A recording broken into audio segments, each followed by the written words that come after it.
Okay, ಅದ್ರ ಪಕ್ಕದಲ್ಲಿ ಆ ಚಿಕ್ಕ ವಯಸ್ಸಲ್ಲಿ 6 ಗಂಟೆ ಆದಮೇಲೆ ಯಾರು ಅಲ್ಲಿ ಹೋಗಲ್ಲ, ಅಂದರೆ ಯಾರು ಜನರೇ ಇರ್ತಿರ್ಲಿಲ್ಲ. ಇವಾಗ ಅಲ್ಲಿ ಅದೇ ಜಾಗದಲ್ಲಿ ನೀವು 1.5 hours ಆಗುತ್ತೆ 1 kilometer ಮೂವ್ ಮಾಡೋಕ್ಕೆ, ಅಷ್ಟು ಗಾಡಿಗಳು. ಅವಾಗ ಶಾಂತಿನಗರ್ ಶಾಂತವಾಗಿತ್ತು, ಶಾಂತವಾಗಿತ್ತು. ಒಂದು ಎಂಥ ಶಾಂತ ಅಂದರೆ ಅದಕ್ಕೆ ಶಾಂತಿನಗರ ಅಂತ ಇಟ್ಟಿದ್ದು. ಹೌದು, ನಂಗೆ ಗೊತ್ತಿಲ್ಲ, ಇರ್ಬೋದು ಇರ್ಬೋದು ಅಲ್ಲಿ ಒಂದು ಕ್ರಿಶ್ಚಿಯನ್ ಗ್ರೇವ್ಯಾರ್ಡ್ ಇದೆ, ಒಂದು ಹಿಂದೂ ಗ್ರೇವ್ಯಾರ್ಡ್ ಇದೆ. ಇವಾಗ ಅಶಾಂತಿ ನಗರ ಅಂತ ಇಡ್ಬೇಕೇನೋ. ಬಟ್ ನನ್ನ ಆಫೀಸ್ ಅಲ್ಲೇ ಇರೋದು. ಅವಾಗ ಒಂದು ಸ್ಟೋರಿ ಇರ್ತಿತ್ತು, ಅಲ್ಲೊಂದು ಅಜ್ಜಿ ಇರ್ತಿರ್ಲಂತೆ, ಕಡಲೆಕಾಯಿ ಮಾರೋ ಅಜ್ಜಿ. ಅಜ್ಜಿ ಕೈ ಬೆಳೆದ್ಬಿಟ್ಟು ನಮ್ಮನ್ನ ಹಿಡ್ಕೊಂಡ್ಬಿಟ್ಟು ಅದೇನೋ ಅಜ್ಜಿ ರಕ್ತ ಕುಡಿಯುತ್ತೆ ಅಂತ. ಸೊ ನಾವೆಲ್ಲ ಚಿಕ್ಕ ಮಕ್ಕಳಿದ್ದಾಗ ಯಾರು, ನಾನೆಲ್ಲ ಅದು ಫೇಮಸ್ ಸ್ಟೋರಿ, ರೈಟ್ ಸೈಡಿಗೆ ನೋಡ್ತಾ ಇರಲಿಲ್ಲ.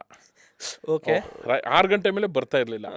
ಅಂದರೆ ಈ ಕೋರಮಂಗಲದಲ್ಲಿ ಏನೂ ಇರಲಿಲ್ಲ. ಕೋರಮಂಗಲ ಅಂದರೆ 0.